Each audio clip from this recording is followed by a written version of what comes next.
about where we go, frankly, from here, really pointing his finger at you and the Palestinians. I want your reaction to this. Listen.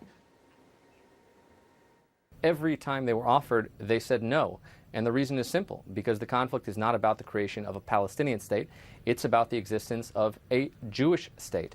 And I can quote Palestinian ministers saying precisely that as well. And I can, tick down the list from Nabil Shaath, who said we will never accept two states for two peoples, to President Abbas, who said we will never accept a Jewish state, to Farouk Kaddoumi, to Abbas Zaki, to on and on down the list.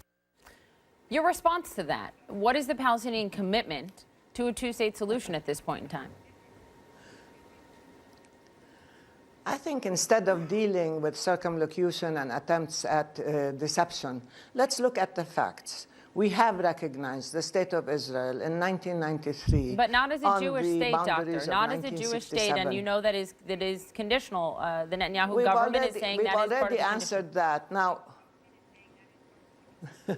that's a new precondition. Before, the condition was that the Palestinians have to recognize Israel and have to recognize Israel's right to exist and so on. Now, when they've destroyed the peace process and all the talks, they introduced another precondition, is that we have all to become Zionists suddenly, and we have to accept the idea of the Jewish state when we are desperately struggling to have, as I said the other day, an inclusive, democratic, tolerant Palestinian state. We cannot accept a religion for any state. We cannot talk about Jewish states or Islamic states or Christian states. Otherwise, you will end up having to deal with the Islamic state.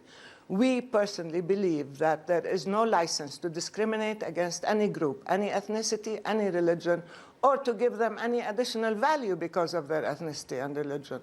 So if you want equality and if you want a state to be an equal among other states, then you recognize the democratic state, and that should be enough. We recognize